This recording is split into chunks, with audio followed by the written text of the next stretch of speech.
Connect with your values. So this is where you can really start to connect with your client. Values are how we want to behave and represent and treat ourselves and others. Yeah. They're not what we want to achieve. And higher levels of intrinsic motivation have been associated with improved return to sport outcomes. Yeah.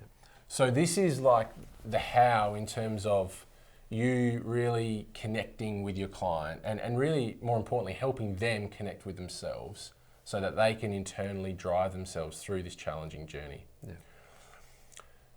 A few values there, and I've just sort of plucked out. Let's just say your client says, at the moment, I feel like with where I'm at, I want to be courageous, disciplined, and I want to be present because, I've got, Mr. Fear sort of comes in here and there and pulls me away from things that I'm doing.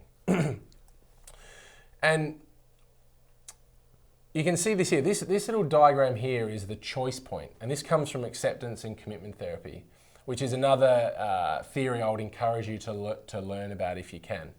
And the choice point is about, if you imagine that Mr. Fear with your client is sort of doing their thing and bringing up uncomfortable thoughts, feelings, sensations, then you might see how that might impact how your client responds.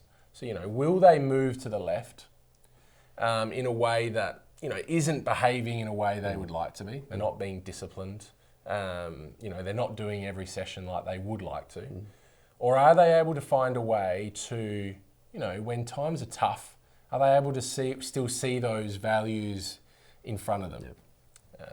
Yep. And I want you to think about, if that's what's important to your client, if you ask your client what's important, then I want you all to think about, what does courageous, disciplined, and being present look like? And also ask your client what it looks like. Because that's how you can start those building blocks of creating, integrating your rehab, your expertise into their perspective. Yeah. It's a really nice analogy, that one, because especially with some of the young teens that we see who kind of, I don't know, and I think it also occurs in people who maybe have some things already kind of handed to them all the time, mum and dad sort of still do everything for them, and that's fine, there's obviously got to be some parental responsibility with some kids, but certainly as you get through your late teens and early 20s, there's going to be some kind of internal motivation to do something. And if you really, really want to achieve something, I think that two-way, you got two options here, you can kind of put in really crappy efforts in your rehab, or you can sort of, go missing in rehab, or, not do those little things that make a difference in the outcome. And if you don't do those things, that's fine. But look which way you're going to go ahead. You're going down a path where you're not going to, get to the point where you want to be. Whereas, we do these little things. We take ownership of what's going on. We commit to rehab. We make efforts to find times to do the exercises. We take a lot of set goals and all those kind of things. All of a sudden now we're moving down that green path to the goal that you want to do. And I think to either visualise it or sort of have it sort of drawn out for someone, I think it's really powerful. Because there's only so many times that the amount of time mum and dad bring kids in to say, he's not doing his exercise or she's not doing her exercises. It's like, what I say is no different to what mum and dad are doing. It's just another voice, so there's certainly some things there. Adults are obviously a bit different, we kind of got enough kind of, understanding and some foresight to know that, if we don't put the work in, then we don't get the result that we want.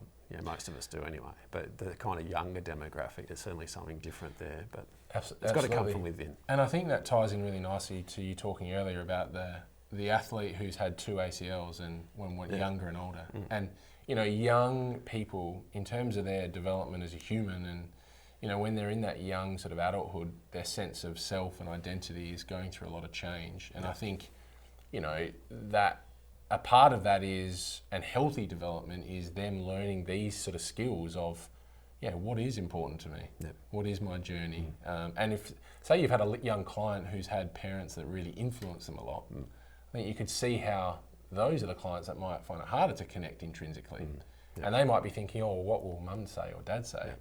And they're all sort of different factors. But this, even just having these discussions, just connecting with it is just just powerful building blocks, and it feeds into that, you all helping your clients grow as people. Yep. So to make this really, really like tie it really nicely into helping your clients engage with rehab, connecting values with goal setting can really make, I think, has the power to make, this sort of what your clients are doing really come from intrinsically and just build up some really nice energy for your working relationship. So goal setting, just to summarize, there's two types of goals: outcome and mastery goals. And outcome goals is essentially the end result. It's your client, and you probably set these goals, I'm sure. Return to sport by 12 months. They might say earn selection in the senior squad again. Maybe you say start running by 3 months. Good to set outcome goals. Yeah. However, if an athlete is only really focusing on outcome goals, then it can start to cause potentially problems, especially if they don't achieve them. They might get anxious, feel that lack of control, impacts, motivation, etc. And you might see some athletes, they might be like, I didn't, score this many points, and they end up just wanting to leave the sport maybe because they're just not who they thought they should be, and what they're actually focused on is actually quite out of their control. Like, you can't influence if someone else comes into the league and is an incredible player. So outcome goals are best used with mastery goals. And mastery goals are most useful because they're within your client's control. And it's not at all about comparing to others. So asking you reflecting yourselves, but also asking your client, what skills and attributes do they think they need to develop and work on to recover optimally, to grow stronger. Frame it in those ways. And also, what are their current strengths and weaknesses? So to tie this in a bit, looking to that sort of right side there, so this isn't an example of, tying, so these three values of being present, courage, and discipline. So you might work on, your client, and together you might sort of identify that some values-based mastery goals are, when they're doing their rehab, they're using mindful breathing so they can be present and bring that mindset of persisting with courage. And just when they get distracted, just keep coming back, just keep practicing that skill. You might develop a little goal of showing courage by persisting with that T-test that they're just a bit apprehensive about, and really bringing courage to that and persisting. And also just completing, the number of, how much you agreed to do. And then that discipline, that intrinsic value of, I want to be disciplined, but encourage them to, hey, try and bring that to completing those planned exercises. Awesome.